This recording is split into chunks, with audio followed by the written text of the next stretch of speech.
I started whispering during my lunch break because I realized my voice was too loud on a phone call. I was confused and frustrated because I hadn't asked to cancel anything. The woman from the insurance company on the phone stayed calm while I was upset.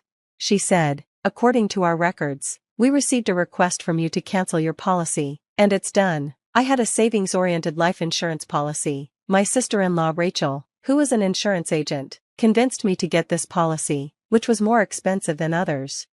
My name is Stella. I'm 40 years old and work in an office. I live in an apartment with my husband and daughter. Today has been really hard from the start.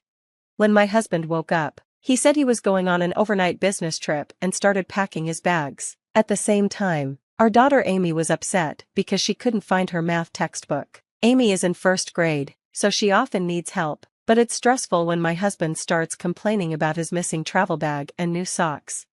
I've been thinking about divorce for a while because our relationship has been struggling for the past year, and this situation just makes things worse. I said out loud, "Why don't you both prepare the day before?" Amy quickly apologized and promised to be more careful next time. I replied, "That's okay, honey, I should have helped you check yesterday. I'm sorry, but my husband reacted differently. He said, if you took care of everything, Amy wouldn't be in this mess, and if you had bought me new socks, I wouldn't be complaining." I was angry about his small complaints. I had no idea he was going on a business trip. I said, "There are clean socks in the drawer, isn't that good enough?" He replied, "I like to wear brand new socks when I go on a trip." I thought his preference was strange, but I kept that to myself. He goes on these overnight trips every few months, and I figured his company scheduled it, but he didn't bother to tell me. If my husband needed new socks, he could have bought them himself or at least told me beforehand. Amy looked like she was about to cry and said, "Mom, Dad, please stop arguing." So, I turned to her and said, "I'm sorry, Amy, it's okay, let's find your textbook together." My husband went back to packing quietly while I helped Amy with her backpack. I sneaked a look at him and saw that he was packing casual clothes instead of his usual business outfit. I wondered, is he cheating again? Something felt wrong. He had cheated on me twice before. The first time was right before Amy was born. I thought about divorce then, but he begged me to forgive him, even getting our in-laws involved. My mother-in-law pleaded with me to stay with him, and my sister-in-law Rachel asked me not to leave her brother, so I decided not to go through with the divorce. But then, last year, he cheated on me again with a girl he met on a dating app. My husband tends to say whatever comes to his mind, and he's not good at hiding things. He thinks he's being sneaky, but I always find out. In a flash, he was caught again, crying and begging for forgiveness, even though he usually acts so confident. Seeing him cry, with his nose running, was just sad. I told him, if there's another issue, we're done. I made him fill out divorce papers, moved all our savings into my account, and even though I forgave him, I no longer loved him. He always puts himself first, and I can't forgive him for not caring for our daughter, Amy, or spending time with her, but I plan to wait until Amy is a bit older before getting a divorce. In the end, we found Amy's math textbook easily in her backpack. Amy left for school happy, but I felt completely drained from the morning. I didn't have time to make my packed lunch, so I went to a deli near my office. While I was there, a poster from an insurance company caught my eye, and I suddenly remembered that my policy was one where I would receive a cash back after some time. I thought it should be deposited soon. I'm paying a lot for my insurance every month. Without little joys, I wouldn't be able to keep going. I started to feel excited thinking about what I could do with the cash back when it finally arrives. Maybe I could buy Amy some new fall clothes. With a spring in my step, I stopped by the bank to update my passbook. To my surprise, not only was there no celebration money, but this month's insurance premium hadn't been deducted yet. I thought, isn't the premium supposed to be deducted the same month I get the bonus? At first, I was confused, but remembering my husband's strange behavior this morning made me uneasy, so I decided to call the insurance company. Unfortunately, my sister-in-law Rachel was off for the day, and another woman answered the phone. She told me that my policy had been cancelled and the cancellation fee was already paid, but I hadn't seen any money deposited in my account. The woman kept insisting that all the paperwork was in order and that the insurance company had done everything correctly. I thought, what if my policy was cancelled without my consent? It felt like she was suggesting the insurance company wasn't at fault. I made it clear that I had no intention of canceling my policy. I told her I would check with Rachel and my husband, but she'd better confirm with Rachel too. Then I hung up. Before I knew it, my lunch break was almost over. I didn't even have time to eat the lunch I had bought from the deli, but I had lost my appetite anyway. I asked my boss if I could leave early, then I finished my work quickly. I left the office earlier than usual and immediately called my husband's cell phone. If he was really busy at work and couldn't answer, then that was just how it would be. "Stella, why are you calling me? I'm at work," he said after a few rings. He sounded annoyed, but I could hear cheerful music in the background. I thought, does he really think he won't get caught? This is ridiculous. "Sorry about that, but my life insurance was cancelled without my consent, and there's no cash value. Do you know anything about this? I think I might have been scammed, and I'm considering going to the police." "The police? What the hell are you thinking?" It was me. I suspected that my husband and Rachel were behind the cancellation, so I exaggerated my claims. My husband sounded shocked and immediately confessed. I felt relieved at first, but my anger quickly grew. "Oh really? It was you? Where's the cash value?" I demanded. "I used it to support my mom," he said. I was confused. Did something happen to my mother-in-law? Does she need money? "No, she just said she wanted to take a family trip to a holiday resort," he replied. I was surprised by his response. "You canceled my life insurance without my consent for a trip? You used my money for travel expenses? The business trip was a lie?" "Yeah, I'm the beneficiary, so I don't see a problem. We're staying in a luxury hotel. I'm in the lobby right now, and there's an amazing chandelier," he bragged, sounding excited. "What the heck? I have a lot of complaints. Why did you cancel without my consent? I'm the one paying the premium. You should be able to afford your own travel expenses." "Oh, shut up. If something happens to you, I'm the one who gets the money. It's my money. You're healthy and not going to die anytime soon. You can just take out another policy." I couldn't understand his arguments at all. The conditions change as you get older, and insurance premiums go up. Do you really not understand that?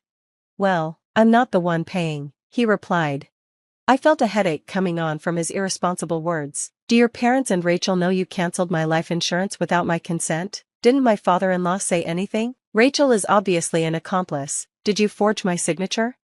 "Yeah, my mom and dad were happy about it and said it was a good idea. After all, you're the one holding all our money, so it's your fault. I want to take a break and have some fun once in a while. It's okay, right? We came on a family trip, and everyone's happy." "Your family includes your parents and Rachel, right? Why aren't Amy and I included? Isn't your family Amy and me? Insurance is for emergencies, and I'd rather not use it. Shouldn't you consult me first if you want to support travel expenses? Because you would definitely say no. You and Amy are always together, so it's fine to be with family for a change. Plus, Rachel said she wanted to take out a new life insurance policy for you, so I thought it was killing two birds with one stone."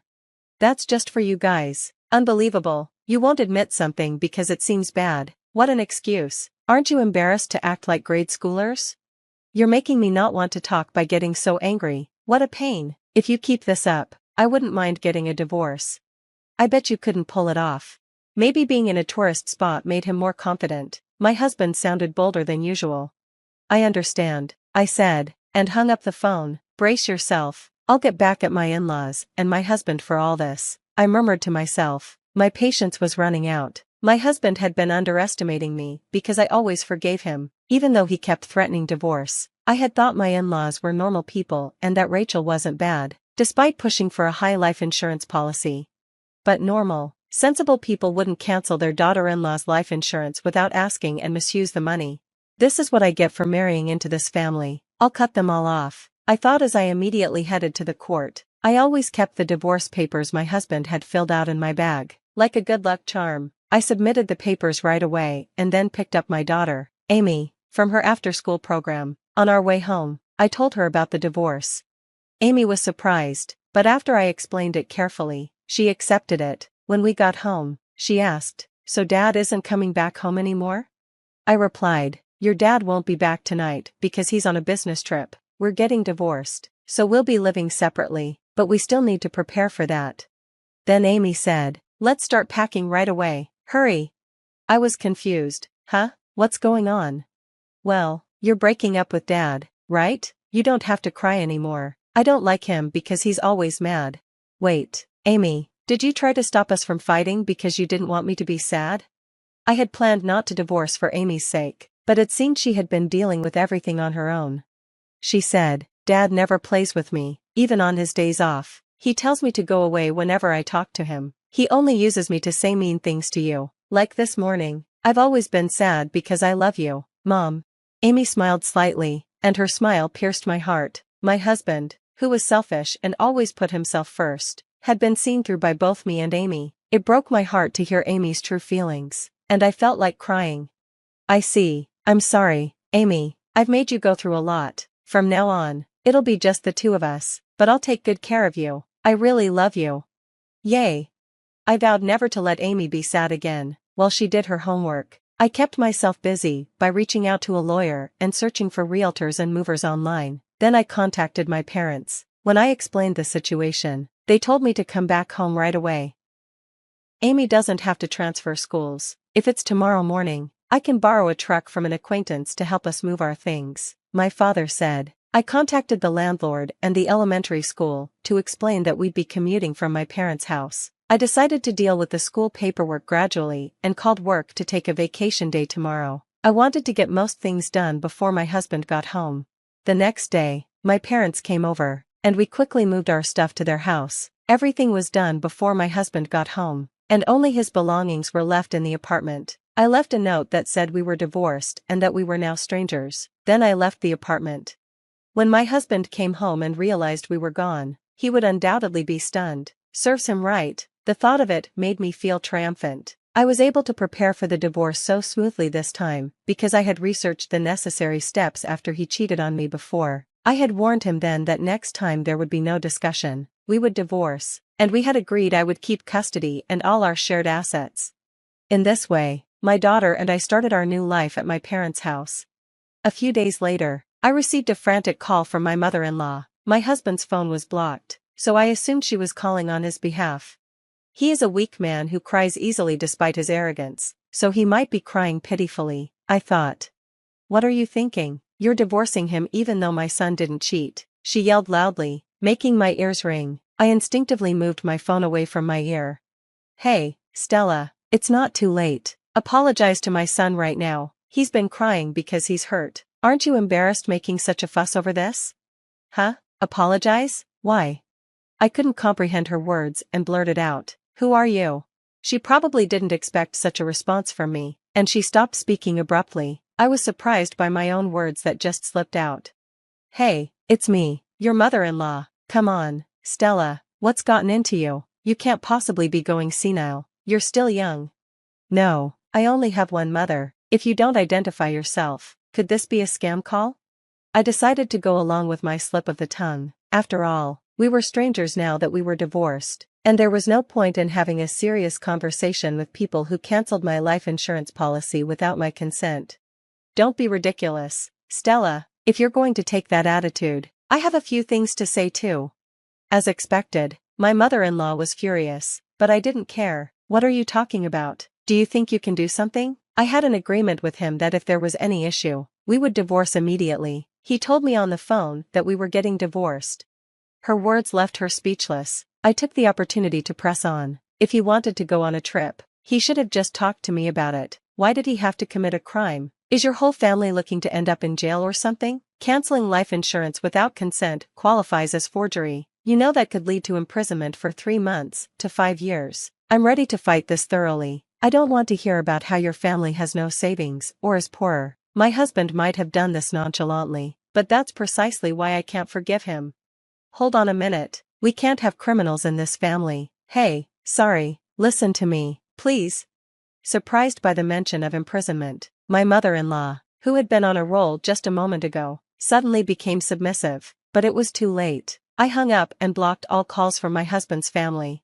After that, my husband was so shocked by the divorce that he voluntarily left his job and became a shut-in. As for the life insurance issue, we used a system known as financial ADR, which resolves insurance-related disputes outside of court, and we successfully settled the matter. Rachel, my sister-in-law, was disciplined and fired from her insurance company, and it even made minor headlines because of it. My in-laws became the talk of the town and were shamed by relatives, being told things like "you have no common sense," and "have some shame." It seems they were quite uncomfortable Both my husband and Rachel became unable to work and were in a financial crunch. Meanwhile, I was living freely with my daughter, Amy, back at my parents' house. I wanted to make up for the hardships I had put Amy through by showering her with plenty of love.